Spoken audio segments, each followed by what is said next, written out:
Finally, Governor Soludo of Anambra State has signed into law the state budget, paving the way for key initiatives. That's what we're going to be discussing about this budget that Soludo signed into law, and which is very vital in economic rejuvenation and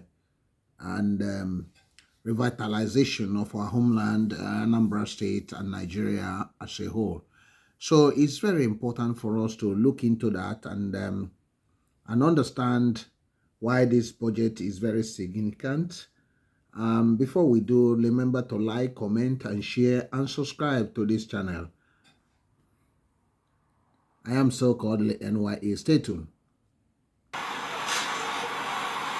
Actually now appropriated and passed into law last week, I think Thursday, on the 19th of December, 1 month after. And today, it's my singular pleasure, with great joy, that we have now gathered for me to perform the function of signing this into law.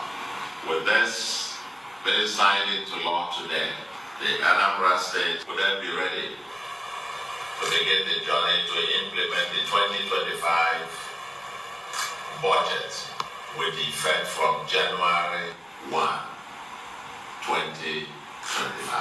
We've consistently met the fiscal year starting January 1st to December 31st.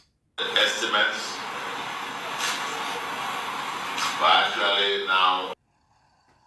So, Governor Soludo ascends to the state budget, paving the way for key initiatives.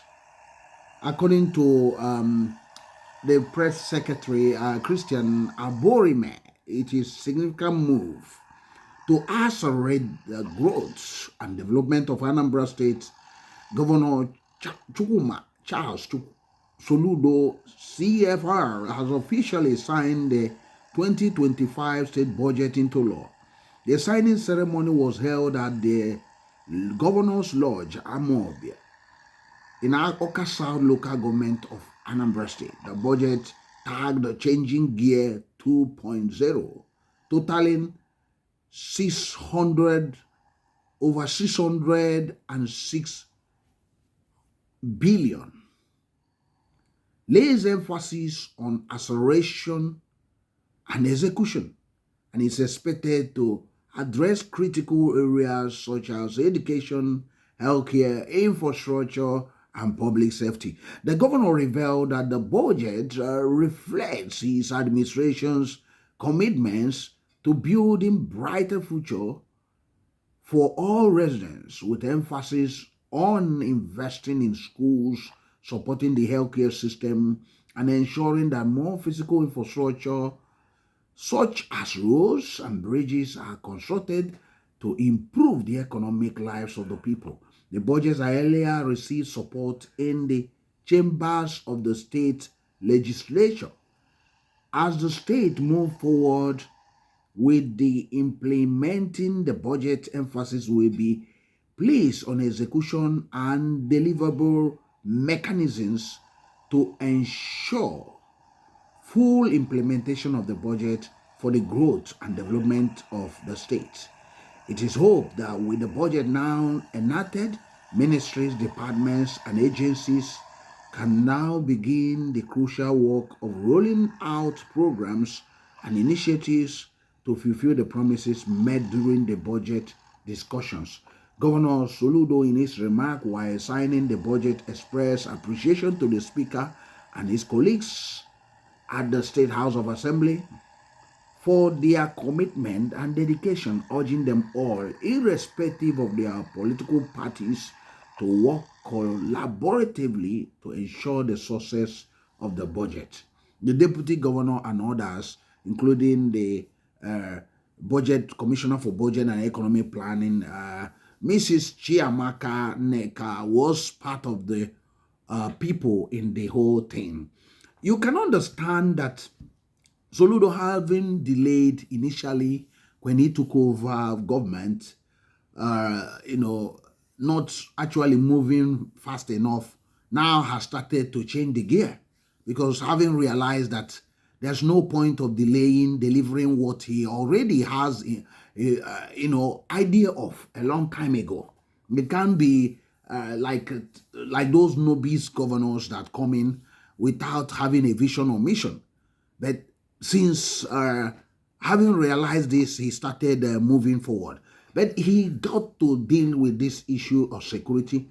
He got to deal with it firmly, because it seems that he lost a grip on the security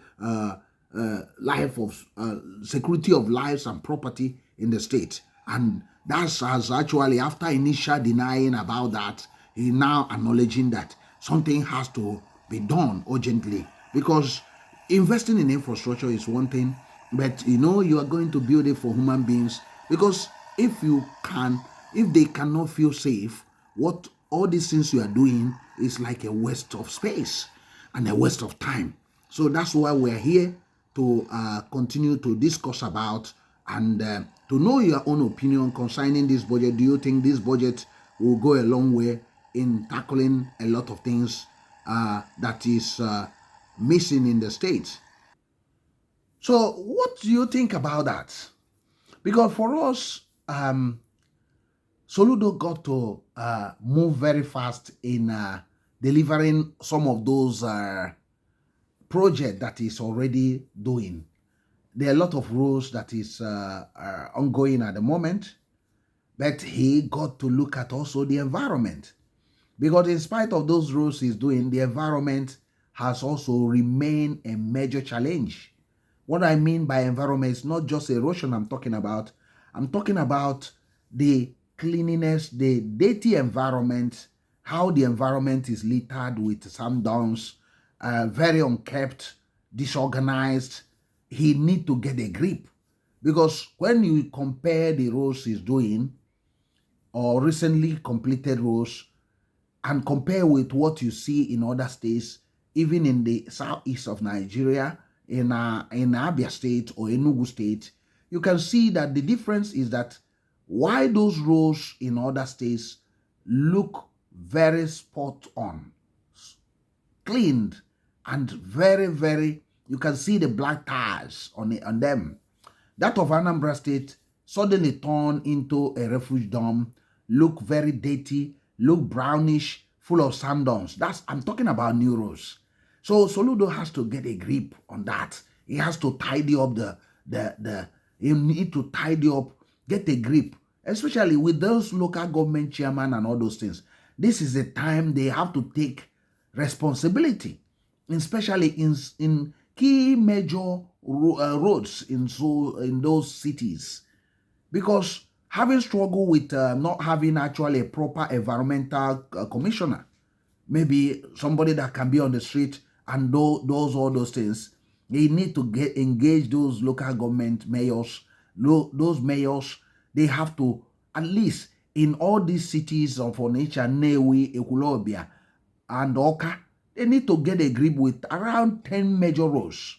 Make sure that it's totally swept and clean with water if it's possible. Get the drainages tidied up and covered up. So this will actually, with addition of planting trees, will actually change the narrative and make the state for the first time to look like a place fit for human habitation. And the issue of security, he need to get grip. That we've been emphasizing it in this channel, that it is not a rocket science to provide security in Anambra State. I know the federal police is completely ineffective in granting security, but he has to recognize that security is a vital industry if you are talking about economic growth. And how will you do this? You basically, as you employ teachers, 8,000 teachers, even employ 4 to 5,000 vigilantes, well trained, and mount CCTV surveillance cameras around with very competent men manning their control rooms. Everything, and with also inducement.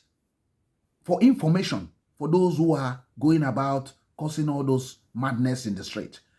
You will basically have the problem in the state. So there are a lot of things you can do. I don't know why he's struggling to do these things. I don't know why it's a rocket science. I've been lived in denial about it, that the state is nothing is happening, that everything is calm and all those things. But now he's realizing and actually owning to it. So there's no point of government denying when people are telling the governor, this is what we are suffering from. And you can see that the level of activities in the state reduced drastically. Most of the men and women of timber and caliber were having their weddings in Abuja and Lagos. It doesn't all go well for his government.